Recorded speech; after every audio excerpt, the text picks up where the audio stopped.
The Forest of Hands and Teeth by Carrie Ryan. The Forest of Hands and Teeth is a New York Times best-selling post-apocalyptic zombie novel by first-time author Carrie Ryan that is marketed to young adults. It was published in 2009 by Random House Velacorte Press in the United States and by Hachette Goers in Australia and the United Kingdom. Originally published March 10, 2009. Genres: novel, young adult fiction, horror fiction, fantasy fiction, and more.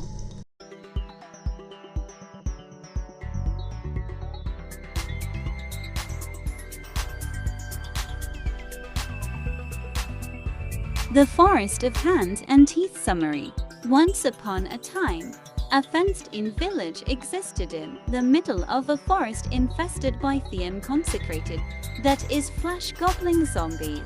Enter Mary. She's minding her own business, washing her clothes in the stream, when her childhood pal Harry pays her a visit and pops question up. That question. Before Mary can answer, the village sirens start a wailing, which is code for zombies into house. Save yourselves, people.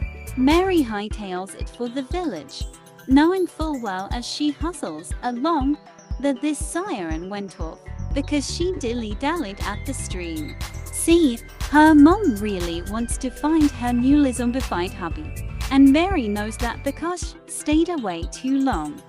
Her mom probably got too close to the fence while looking for him and is now infected herself. Bummer. After Mary's mum joins the ranks of the Negronis, Mary's brother Jed kicks her out of the house as a guardian, has no keen on having to chop off his mom's head if he sees her in the forest. So Mary joins the sisterhood, led by the power-hungry sister Tabitha. Sister T can see that Mary isn't super happy about becoming a God-fearing nun for life. So she threatens to sick the forest of zombies on her if she refuses to toe the line and act like she likes it. While cooped up in the cathedral, Mary finds out her other childhood pal, Travis, has a ridiculously bad leg injury, and the sisters are taking care of him. Mary visits him every day and prays with him, which means she actually just tells him stories about the ocean. Dreaming of the beach together means true love for Mary and the Travster, which is too bad since he's Harry's brother and engaged to Mary's bestie, Cass. Drama. Harry asks for Mary's hand again and she says yes. Insofar as this means she can escape the sisterhood, this is a pretty awesome development, but insofar as she's in love with Harry's brother, it's pretty lame. In the meantime, Mary notices that a girl in a bright red vest entered the village from outside and is locked in a room in the cathedral. She finds out her name is Gabrielle and is eager to learn more about her and where she's from. Mary and Travis run into each other at the hill and have a nice make-out session. Mary asks Travis to come for her and whisk her away from Harry, but before he can answer, they catch a glimpse of Gabrielle, who is now a super zombie and totally freaky. So much for getting to know her. Fast forward to the morning of the wedding. PS. Travis never came for Mary. Instead of waking up to church bells, the village wakes up to the screaming of the sirens. Turns out super zombie, Gabby, and the zombie horde are attacking the village. Harry and Mary escape by the skin of their teeth onto one of the fenced paths into the forest. They're joined by Travis and Cass, Jed and Babe, a little boy named Jacob, and Mary's new pooch, Argos. CYA, village wouldn't wanna be YA. The gang wanders down the path for a while before stumbling upon another village. Marie knows it was Gabrielle's village, though it's also been overrun by zombies. While the rest of the gang escapes into the treehouse part of the village, zombies aside, Schmoop wants to go there. Mary and Travis end up stuck in a big OL house together. Alone are shucks. At first it feels like heaven on earth, that theme, Mary stumbles onto some old photos and dresses and becomes super obsessed with escaping the village. Luckily for her, some zombies finally break down the house door, forcing her and the Travster Toge out of there.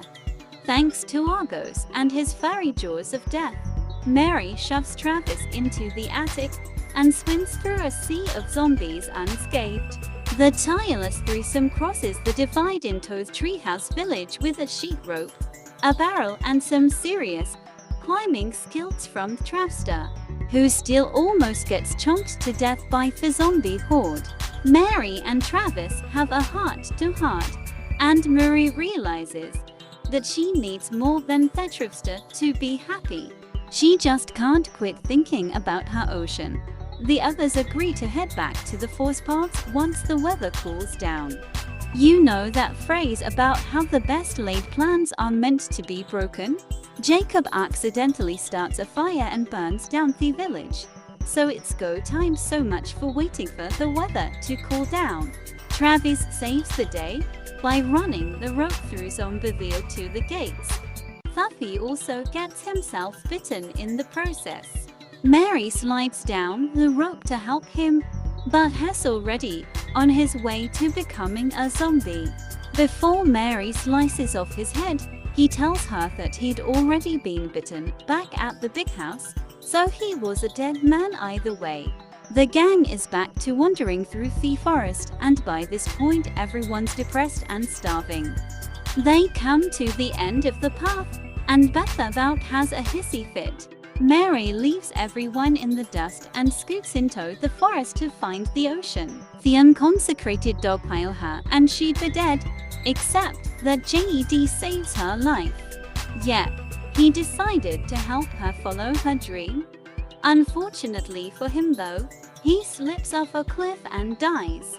Mary tries to find his body in a raging river, but falls in and ends up gasping for air on a beach. Turns out the ocean is at the end of the river. Funny how that works. A man comes along and almost cuts off her head, but she proves she's alive, and they end up walking hand in hand back to his lighthouse.